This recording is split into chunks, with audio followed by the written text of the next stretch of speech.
Good morning or good afternoon, depending on where you are. My name is Kathleen Chance, and I am the moderator for this webinar. It's A Man's World and Other Misconceptions That Women Battle. I am pleased to introduce Christina Boo, who is our presenter. She's graciously volunteered to donate her time and share her expertise with us today. Christina is currently the HR manager for Inritsu in Fivus Incorporated. In Fivis Incorporated.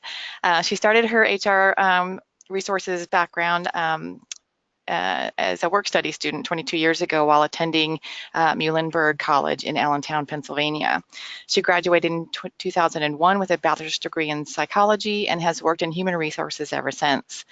She obtained her certification as a professional in human resources in 2013 and currently lives in Chicago with Foster, her very handsome lab mix. She also loves to run. So please welcome Christina, and enjoy the webinar.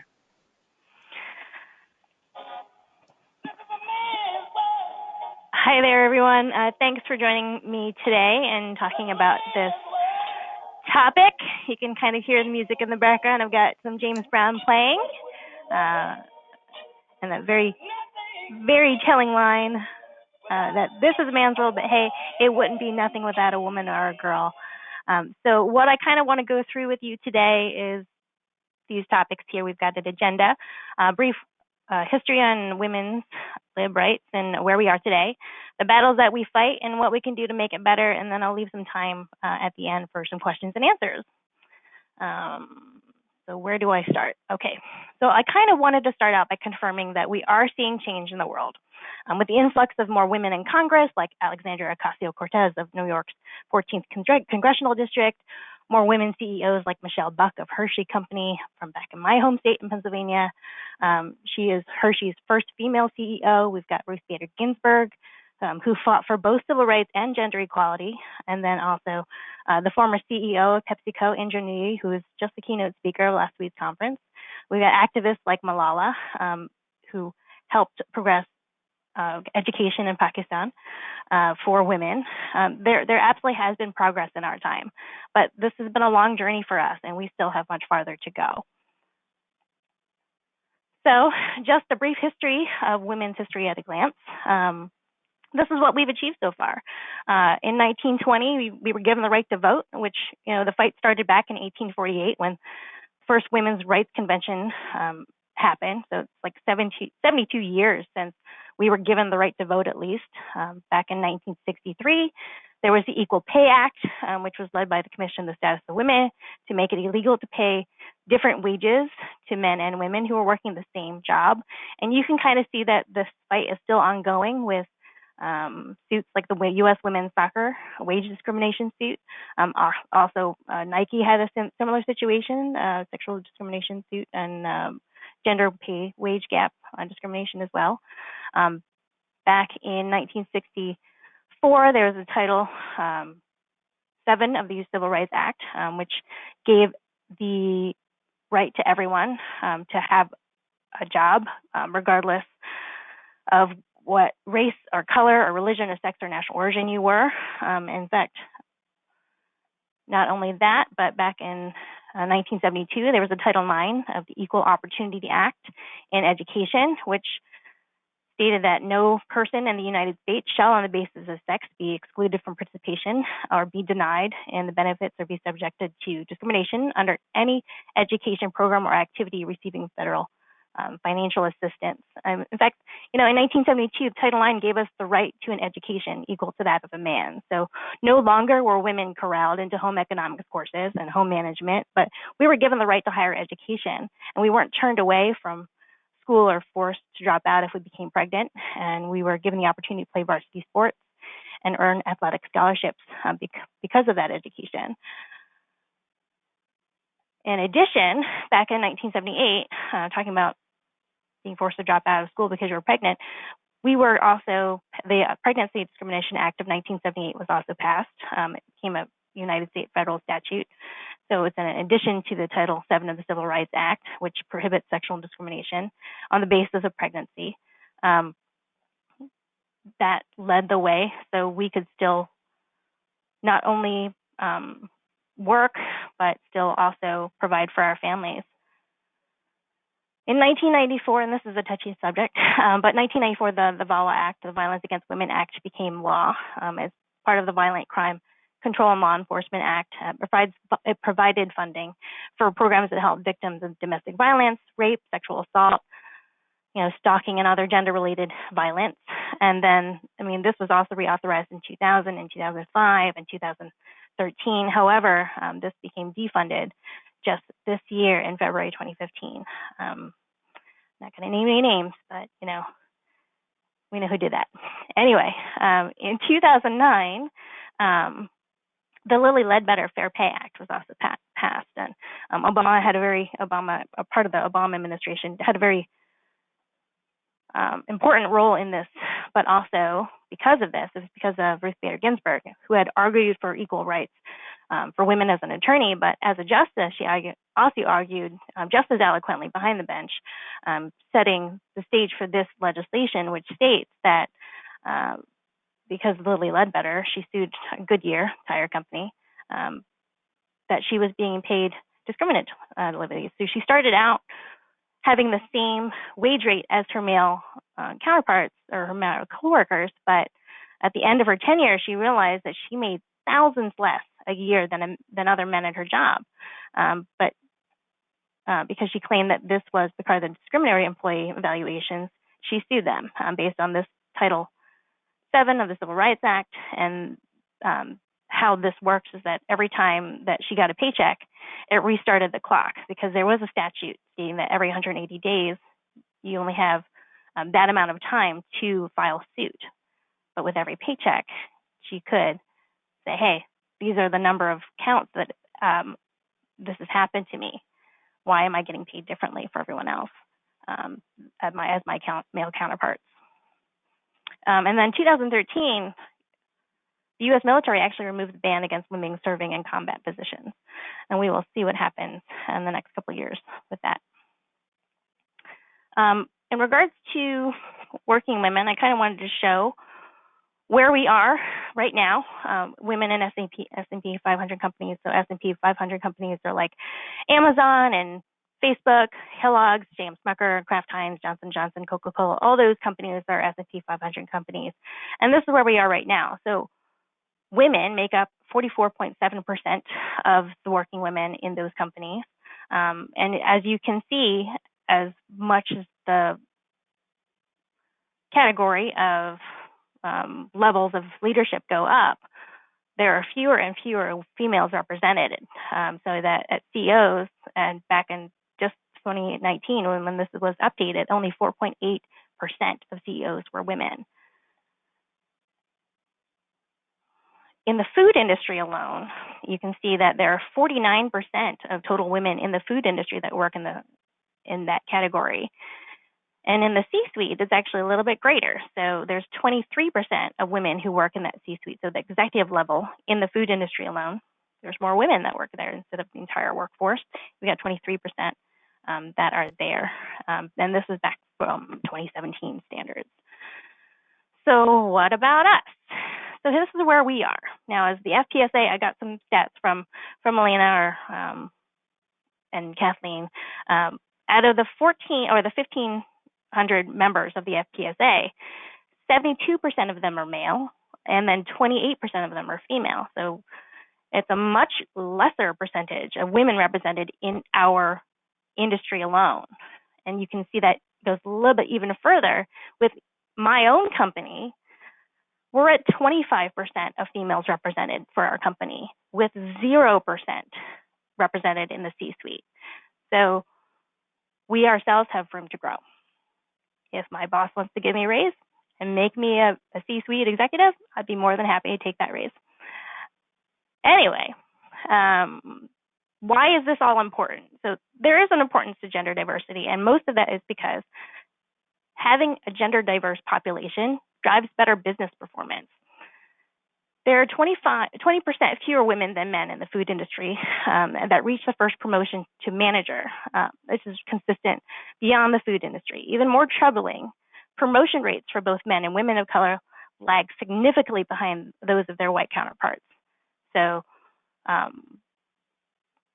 Asian women earn more than white women earn more than black, and Hispanics are actually at the lower part of that, of women that are earning and their earning potential. When companies have more gender diversity programs, the company actually does better. Having a diverse base of talent has been proven to produce teams that function better and make better business decisions. Now, Eva Peters of the Novartis Consumer Health explains this much better than I can. She states that in her field, in packaging specifically, women bring a breadth of life experience that allows them to provide a unique point of view regarding consumers' views of packaging and their product package selection process. This will provide the opportunity to design packaging that resonates with a more diverse array of focused ethnographic consumer groups. So now for the not so good news. In that same report, in a different report in the World Economic Forum, the World Economic Forum predicted that full gender parity in the workforce is still over 200 years away. So we are going to be working on this for a while, girls. So because we are working on this for a while, we should probably kind of speed things along. There is a strong difference between how men lead and how women lead, and the numbers, they speak for themselves. If you think about this, if there are more teams who perform under male leadership, because we just saw there's only 4.8% women represented in the CEO suite, and most of them are leaders, and most people leave their jobs because, not of the job itself, because of bad bosses. We can probably infer that there are more male leaders who are less incompetent or incompetent than there are women leaders. So how do you fix this? I mean, it all starts with that communication, right? And you have to first understand how each communicates and how to collaborate to drive those initiatives forward. If you know that men only try to find solutions and women are better performers when getting teams to work, then what happens when they try to work together? It's just a simple adjustment that will kind of open up that communication between the sexes. You can see from this slide alone, teams with more than 50% of women have a higher collective intelligence, which makes, again, for that better decision making and innovation. And overall, women have a higher EQ, emotional intelligence, than men do. Not to say that men don't have a high EQ, but it is statistically proven that women are more perceptive of their fellow counterparts or their fellow coworkers because they have an increased empathy. They can read those nonverbal cues a little bit better than men. Now, if you haven't seen this slide before, this was created by Kim Goodwin. She created this chart, she posted it on Twitter, and it kind of went viral. If you're not aware of what mansplaining is, it's when a man kind of talks to you about something that he feels that you're unaware of, or maybe he just kind of wants to let the air out of his head. I don't know, but regardless, he just wants to tell you all about it and kind of explain it to you, even when you didn't ask him. I'm most often when you didn't ask him. Other kind of items from the Urban Dictionary that you should probably know is bro-appropriation. It's when a man takes credit for your idea. For example, when you're in a meeting and you state an idea to the crowd, doesn't seem like anyone's heard you, he then restates your exact same idea, and then he takes credit for it. And then you've also got manterruption. This also happens too.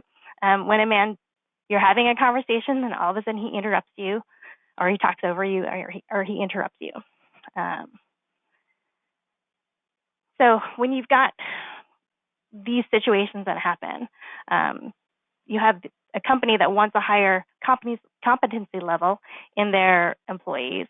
They want to have a higher skill set for their employees. Things that have been tested in diverse settings. When you have people with different outputs, different viewpoints, you just have a stronger company overall. So in order to be seen as leadership material, you can there's also a study out there that says that women not only have to be seen as confident, but they also have to be seen as competent and caring. So men simply just have to be confident in what they have to do, and they can get by with just the confidence alone. But as a woman, not only do you have to be confident, but you actually have to show two other traits as well. And this is kind of runs rampant through how we have to do things as women to kind of be heard or be seen as equals to them. So on to these next slides. Now, I want to make sure that you understand how I kind of got these ideas. I crowdsourced all of these situations. So I went out to my friends on Facebook, from my sorority sisters, from my fellow SHRM members, Society of Human Resources members, and the HR group I created as well. And these were common themes in addition to my coworkers here. There is sexual harassment in the workplace, absolutely. We can kind of see this most notably through the Me Too movement or the Time's Up movement. And I was absolutely told a terrible story of someone I'm acquainted with who was working in the biopharmaceutical field, who was absolutely, I was mortified when I heard this, and she was sexually assaulted at work. She brought it up to her supervisor. It was reported, and the only thing that was done was an educational training on sexual harassment, where she actually had to sit in that training with her assailant, her alleged assailant, and who actually made the comment in that training. Any woman who reported was just trying to steal money from the company, and I was heartbroken to hear that story. But it is something that happens in the workplace. I know there are cases out there, most notably, you've got Harvey Weinstein, you've got Matt Lauer, all those cases out there that have women reporting these items too, who have felt silent for so long, but have now just been gaining the strength to make themselves stronger in that unity with other women who've had experienced the same. Additionally, you've got being underpaid in comparison to your male coworkers. You just saw that with Lily Ledbetter in her situation. Simply just gaining respect from your peers or male coworkers. Kind of in addition to that being underpaid, the stats show that back in 2016, women earned only 82% of a man's average salary. And in 2018, women earned 85% of what men earned. So the gap is slowly creeping up, but it's going at a very slow rate. And back to gaining respect from peers and male coworkers, I'm certain that all women have felt this in one situation or another. It has been as simple as, a man's disbelief that you actually understand sports, or, just being able to charge or jumpstart your car battery. For other items, being underestimated in our knowledge-based interest in male-dominated fields. If you've not experienced this, I don't even know how you couldn't, but there have been times when you might have been discredited for your ability to speak coherently or precisely on matters of science or technology or engineering or math, or you were just completely ignored because your male counterpart just decided to over talk you or interrupt you or whatnot. Listen, boys will be boys doesn't mean that they like you. Being mean to you doesn't mean they like you. It just means that they're mean. But overall, things happen, and we have to figure out a way to kind of work through it. There are also a lot of situations, what I've actually heard of too, is that women are being overlooked for promotions because of motherhood responsibilities. Now, there are books out there. You can read about the maternal wall, or the maternal ceiling, or however you want to state it or define it. But oftentimes men can, not all men, will look at a woman and say, okay, well, maybe I won't offer it to her because he's assuming that you're not going to be able to figure out how to handle both your motherhood responsibilities and your work responsibilities. I know for a fact that this is absolutely possible, and we can balance both of those items. And it doesn't matter whether or not you are a mother or you're not a mother, we have the ability to balance and make that work-life balance happen for us. This has also was kind of in that same realm as being reprimanded for speaking out against male employees and being told that we must have misunderstood. I'm sure there's someone out there that has had this experience where they were talking to a male counterpart and they said something offhand or off-colored, and then you became offended because you said something that was out of turn. And then when you stated it again to them, it's like, well, you must misunderstood that.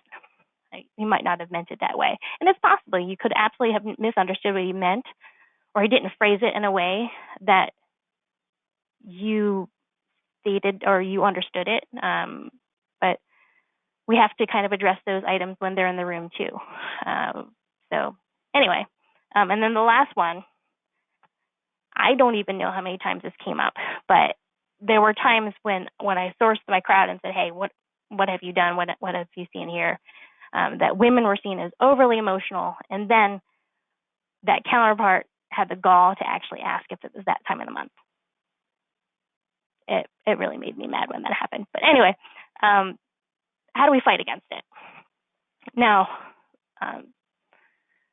when you're kind of going out there and trying to start out, you want to build a network of women you trust who will support you and advise you. You know, for myself, I made an HR support group. We text for us. When we have questions, we ask one another. We're all in the same field. We all have experienced the same items. Find who that means to you. Maybe it's your coworkers, maybe it's your friends in the same industry, but find people, find women who will support you, who will give you advice or give you some backup when you need it. And find a mentor that will rally for you. If that's your supervisor or female management member at your company, ask them, hey, do you got my back? I want to do this, but I really feel like I need support. I need someone else to put this forth so it's actually heard. I know that I have done that at times when I said, I have an idea. I don't know if it's going to fly, but I'm going to ask someone and shoot off and bounce off ideas with them and say, what if you did that? Or what if we did this? And they said, okay, we'll try it. I'll support you if you want to make that happen. But if you need to find someone that will mentor you, just reach out to someone in your company and or someone in that network of women. Also, just be confident. Probably can't hear that I'm absolutely not confident right now in speaking, but hey, I'm trying my best. And then I'll also become in value or always be prepared. Like I mentioned before, again, women have to not only be confident, but they also have to be competent and caring in order to be seen as a valued leader at a company. So when you become invaluable, you kind of add those additional resources to your tool belt. You can then also be prepared for the situations that occur.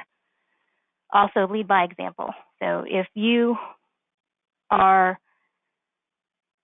one to kind of follow and be the follower at times, make sure that if you want to fight against this bias, that you are leading how you want to be led, so people can take those cues from you, because strong people with strong personalities will absolutely train others in how they want to be treated and how they should treat others. And then also how to learn how to handle this conflict professionally. So kind of an idea. So absolutely, you can work together as much as you can.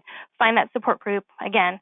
But just as an example of this, when President Obama took office, 2/3 of his top aides were men. Women complained of having to elbow their way into important meetings, and when they got in, their voices were sometimes ignored. So the female staffers adopted a meeting strategy they called amplification. So when a woman made a key point, other women would then repeat it, giving credit to its author, which then forced the men in the room to recognize that contribution and denied the chance for making them claim that idea as their own. So again, you've got that bro-appropriation that occurs. They're trying to dissuade those men from doing that. So Also, in a study conducted by Ellie and Tinsley, back at this biotech company, there were female research scientists who were far less likely to speak up in meetings, even in one-on-one or even though in one-on-one interactions they shared a lot of useful information. So they were absolutely intimidated by a group environment, but when they got on one-on-one situations, they began to share their ideas. So in that same study, what leaders failed to see was that when the women did speak, their ideas were tended either to be ignored until a man restated them, or they were shot down quickly if they contained even the slightest flaw. Where in contrast, when men's ideas were flawed, the elements which were useful were stayed. So women had one little error when she spoke up about something. Everyone kind of harshly criticized her or berated her and said, hey, that's completely wrong. Men did the same thing, but instead they just took what was important and said, okay, well, we can work with that. And that was their justification. So I want your mission to connect with other women in your work environment and kind of work through this amplification. If you have an idea and you're in a meeting, make sure that another woman in that same meeting knows, hey, Susie Q stated a really awesome idea. Why can't we make that work? And be able to bond and share and connect to find solutions together. And then also to support each other. Women have to support other women. And one of the ways that you can see here is that Rebecca Minkoff, she formed what she calls the Female Founder Collective.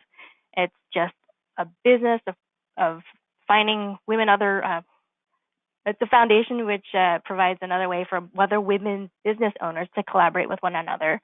And she created a symbol to help identify itself as a female-owned business. So if you see the symbol, you know, hey, a woman's running this business. I should partake in that. So absolutely support one another. And you can kind of see also the increase of women-owned businesses over time. And that has increased exponentially. You know, back in 1972, there's only 400, less than 500,000, and now we're at 12.3 million of women-owned businesses, which is great. Okay. Additionally, again, just find a mentor. You want that internal company support. Find that leader, that supervisor, that management, another peer to give you that support when you need it. If you need just to have someone to bounce ideas off of, or say, hey, what do you think about this? Or can you help me with something that will help move this company initiative forward? Reach out to that person. Don't be afraid to speak up.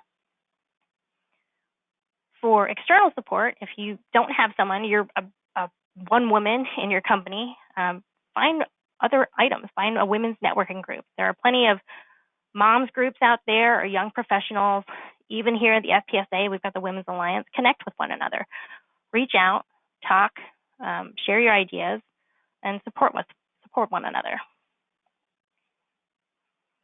And just a little bit more about confidence.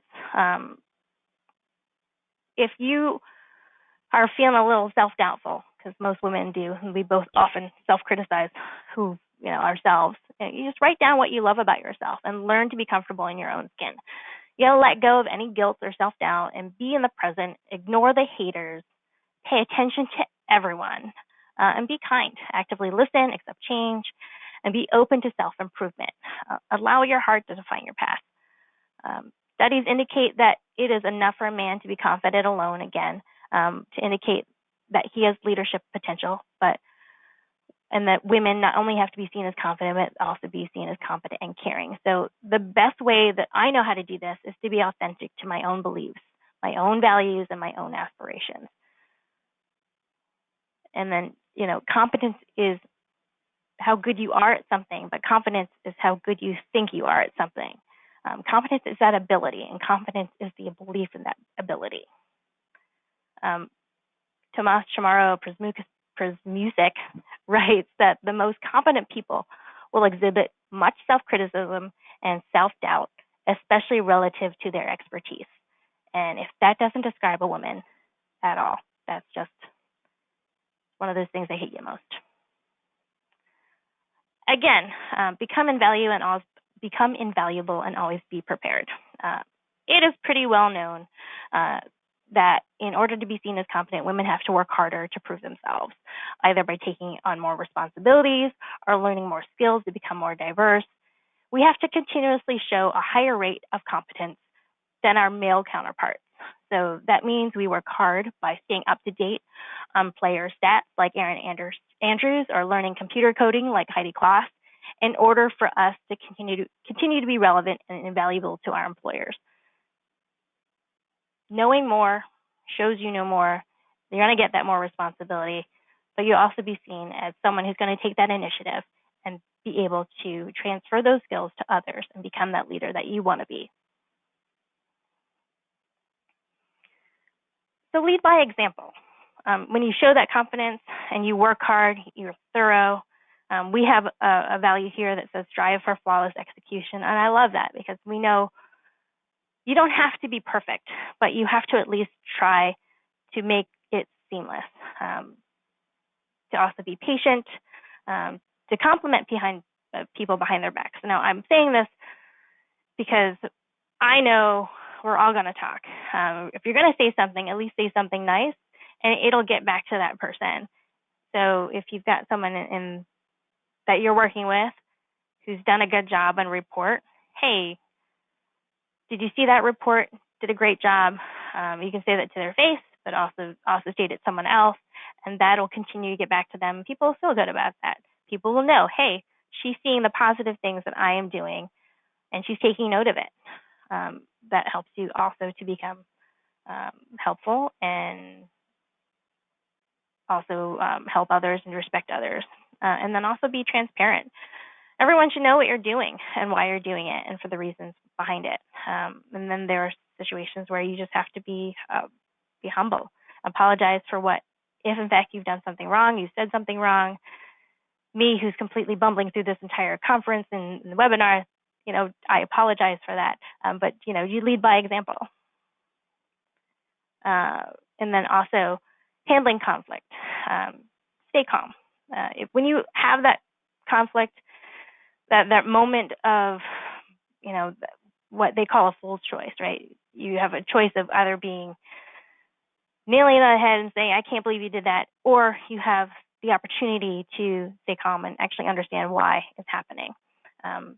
Listen to understand, focus on that positive, absolutely remain tactful in whatever you say that comes out of your mouth next, and state the facts, not the opinions. No one wants to know that you didn't feel it was the right move, but state facts behind it. So if this was the wrong move, or if something did go wrong, state what happened because of it.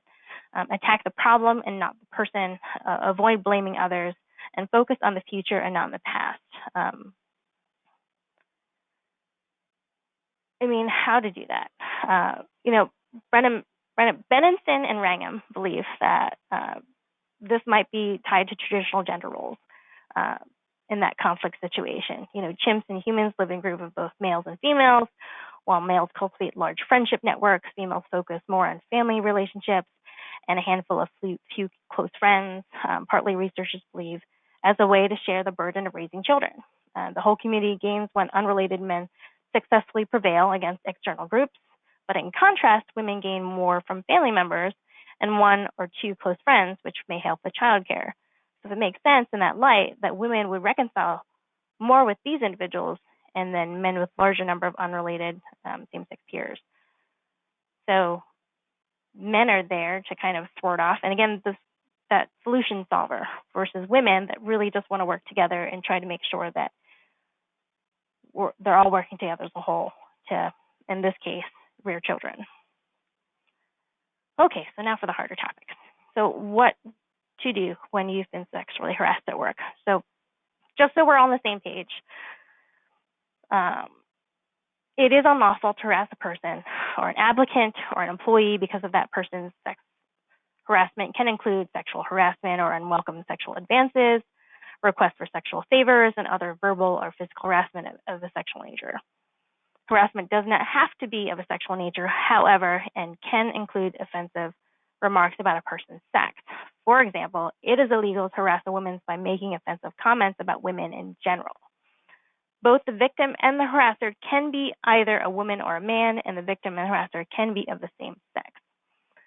Although the law doesn't prohibit simple teasing, offhand comments, or isolated incidents that are not very serious, harassment is illegal when it is so infrequent or severe that it creates a hostile or offensive work environment, or when it results in an adverse employment decision, such as a victim being fired or demoted. The harasser can be a victim supervisor or a supervisor in another area, a coworker, or someone who is not an employee of the employer, such as a client or customer, but that is what sexual harassment is. And you have to understand the two main forms of sexual harassment, which is quid pro quo, just for that. So, hey, why don't you do this for me? And I'll take you on a date if you, and I'll give you a promotion right over at the same time. And or a hostile work environment where you've got men bullying their female counterparts just for being women in, let's say, a male-dominated work environment. You can kind of see this in the sexual harassment cases that there have been out there. You've got Matt Lauer, you've got Roger Ailes, Harvey Weinstein, Louis C.K. This is absolutely still a problem, and it's unfortunate. And I also wanted to kind of show you this as well. So if you haven't seen this, there was a Twitter feed about what would you do if all men had a 9 p.m. curfew. And this woman here is like, hey, I just go for a walk in the dark without leaving out of my skin. Just thinking about someone going somewhere without anxiety at night completely seems like a dream, right? And it is true. I know I myself don't really like going downtown in the middle of Chicago at night.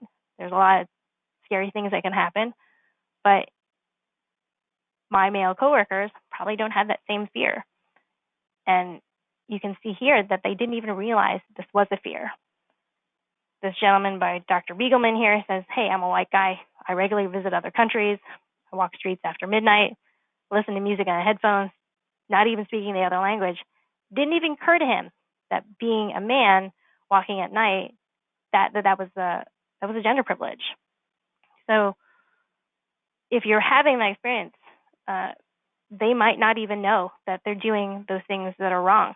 They might be completely blind simply because they're men. But just know, women, that it's completely important for you to feel safe, whatever you're doing. If you ever feel unsafe or feel threatened or uncomfortable, it's important to speak up or talk to someone you trust, like a friend or a fellow coworker or supervisor, or your friendly HR representative or the authorities. No one can help you if you say nothing.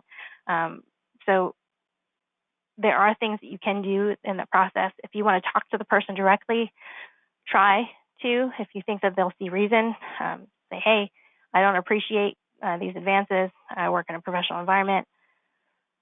I would like to remain professional with you, then do so. If that isn't the case and it seems to be ongoing, find other victims or witnesses. Absolutely document every interaction from that point forward and review your personnel file so you know what's in there. But you can also inform your supervisor. If you're part of a union, notify your union leader. Again, contact your HR manager or senior management.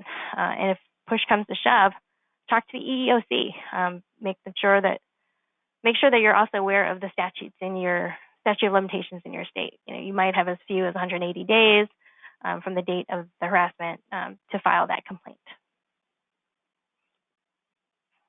So when you are ready to initiate the change of adding more women into your leadership roles, you have to first understand who will listen and who will support you and who can help you break down those barriers so action can occur. If you are lucky to have a supervisor who will listen to you, be sure to keep that dialogue open and maintain that open communication to notify them when you are encountering those obstacles. And ask them for advice on how to move past it or through it or around it if necessary. And then when you're addressing your concerns to someone, consider how they'll respond to it. Are they the kind of person who likes to give you a solution, or are they the kind of person who will actively listen and empathize with you and your situation and work with you to find that solution? And if you are a reader of Crucial Conversations, just remember you are the only person that you can control. If you're having and ready to start that conversation with your supervisor or the CEO of your company, just start with the heart. You can work on me first and then a second, and then focus on what you really want. Pay attention to your own motives. What are your reactions telling you needs to be done? Is this for you or others or the relationship itself? And behave accordingly to get the outcome you want. Again, refuse that fool's choice. Don't believe you have to choose between honesty and peace, or winning or losing, or getting results or keeping relationships. Just find the and or the other option that will help you to get where you want to go. And here's a random lesson on hearing loss. So I am sure that there are times when you turn to a male counterpart and ask him a question, and he said, huh? What did you say? If this is only me, then I would say that I wasn't speaking loud enough, but really it's not. So men are not only prone to more hearing loss, but typically this hearing loss starts with higher frequency pitch levels. And if you wanted a high example of higher frequency voices, well, you're listening to one right now. So if you're a man who's over the age of 80 and have worked in environments subjected to higher decibel levels for extended periods of time, I'm sorry, I'm kind of doubtful you can hear me, but I'll try to lower my voice by an octave, and maybe it'll be easier for you to understand me. If you are wondering, in contrast, women's hearing loss starts with the lower frequencies first. So, hey, it evens out. We can't hear one another. So, in fact, there was a recent case in China, a medical case in China, where there's a woman who had ringing in her ears, and she started throwing up. She went to bed, and when she woke up, she took herself to the hospital. Like, hey, I can't hear my boyfriend. I don't know what he's saying to me at all. I can't hear anything. But when her doctor said, hey, can you hear what I'm saying to you right now? She's like, yeah, I can hear you. Well, her doctor was a woman. She absolutely had suffered hearing loss that she only could hear female voices. She couldn't hear any men's voices. Whether or not it was a blessing or a curse, who would know? But it is something that has absolutely happened. There are studies out there. So for diversity and inclusion initiatives, companies who take that initiative to be more inclusive have to start at the beginning by attracting the right talent. We already know that half of the world are female. So what can we do to incorporate at the corporate level to ensure that women have the ability to advance equally to men? You got to emphasize hard work and cooperation in the job description, and that gender bias goes away. Men and women are equally likely to be seen as possessing these traits. When you de-emphasize brilliance and or intellectual ability, you help to get more women involved. Additionally, as a company, state your commitment to building a diverse and inclusive culture. If you are stating, hey, you're an equal opportunity employer, you are looking to hire minorities and women, then make sure that people know it so you have more of that talent coming to you as applicants. And then, again, inclusion starts with leadership too. Listen to your employees. They've got suggestions for you. There was a fireside chat panel back at the SHRM conference not too long ago, back in earlier this month. They stated, hey, you got to increase the visibility of female role models. You can't just have at the course plan, you can't just have like randomly scantily clad women in your advertisements. You got to make sure that they're actually role models out there. So if that is bringing them into your interview process and saying, hey, I really think that this woman here has got enough to say about this position, then do that. Make sure that people know. And then you also want to empower men to support gender diversity. Like, make sure that your corporate CEO, your president knows that, hey, you want to make sure that you're giving men the opportunity to support gender diversity if, in fact, they want to be part of the women's group or even part of here, the FPSA Women's Alliance. Give them an incentive to join. It's like, hey, I think it'd be really good for you to understand both sides of the story. And then absolutely provide support for women at key moments in their lives, such as a flexible work arrangement for women returning from maternity leave, or information in housing, or childcare, or other arrangements when considering an international assignment. So I know there are a lot of companies out there that have started this. I know Chobani was one of them. I heard about just at this past PAC Expo, and they stated that they have a 6-week parental leave for both men and women when there's a new child that's been brought into the world. Where I know it really is dependent on budget, but if that's something that's possible at your company, put it in the suggestion box. Say, hey, I think this is something that's good. We've got a lot of people here that are of the age that they're going to start having kids. Give them the opportunity and give them those advances to make sure that they're taken care of, because you have to take care of that culture that you have created at your company. And we're down to questions. Wow, I talked a lot. I'm sorry. If you have questions, this is the time to ask them. I'm sure I talked really fast, and I'm sorry for that. But Alina, if you have anyone that has a suggestion or questions or comments, this is the time to ask them. I'm more than willing to give you some form of an answer to the best of my ability. Christina, we do have a question. Okay. The question is, do you know of any training or training courses to get women to that next level? I don't know of any courses right now to get women to that next level. Really, it comes down to mentorship. If there is a company out there that provides that mentorship for women to get those advances, that's really where women can excel and how they can get into those leadership opportunities. Really, it's making sure that you are well educated and have all the resources and the materials you need to do your job, but also a little bit more to sweeten the pot. So I'd like to add to that. This is Kathleen. I'm part of the professional development group for the Women's Alliance for FPSA, and we actually have a list of training resources that are free or very low cost that women can use. There are lots of different links and lots of different kinds of leadership and soft skills and things like that. So feel free to go to the FPSA Women's Alliance website to professional development, and you'll see an entire list of links that you can click on and find a training solution that works for you.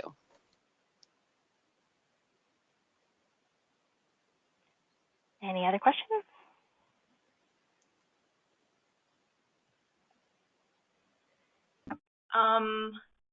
We have another one. Okay. Sorry. Is it illegal to ask for male coworker salary? What is the most appropriate way to do a salary review if you suspect you are being underpaid? Ooh, good question. Really comes down to salary studies. So there's a lot of resources out there. You've got PayScale. You've got just LinkedIn has their own salary surveys that you can kind of say, well, if my counterpart's earning this, why can't I earn this? And knowing how much you should be earning. And really, if you know what you should be earning and you aren't getting paid that amount, take it into questions. Like if I am earning this amount, talk to your supervisor, the supervisor of it might be the same supervisor of your male counterpart or male coworker. Can I ask if they are earning more than me, then why? So it's not technically illegal to ask the question. Is it unethical? That's really what the concern is. But do your salary research. Talk to your HR person and say, hey, sometimes you just read it on their face. If this person's earning more than me, then why? If you feel that is a question, then and you are concerned about that, then you probably have a right to be concerned about it. Yeah, just to tack on to that, that was a good answer. I am a supervisor, and I did this very thing for my employees and for myself. I went onto salary.com, I looked up my zip code, I went to a couple of job descriptions that were similar to mine and my employees, and I did a comparison. And I actually was able to get everyone raises based on this is what they should be making, this is what they're making now, here are the contributions they've made since they've been hired, and wrote up a justification, and every one of them was approved. I still don't know about mine yet, but I know all of my employees have been approved. So it's take the initiative and do the work. Sometimes HR is really busy and they may not have time to do that kind of level of background, but if you present them and your manager with all the work already and a justification, they are more than willing to jump on that and back you up. And lastly, someone asked, can we have these slides? And we will actually provide a PDF version online. So once the recording is done, as well as this webinar is finished, we will upload this onto the FPSA Women's Alliance website, and you can retrieve it there.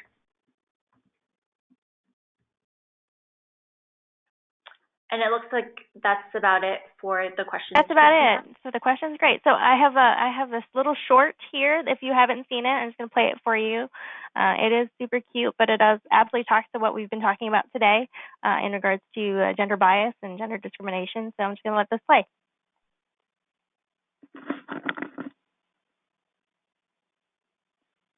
Uh-oh.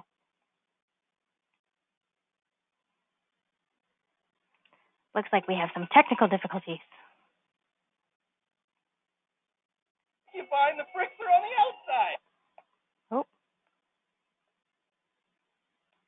I've completely lost power, so my apologies.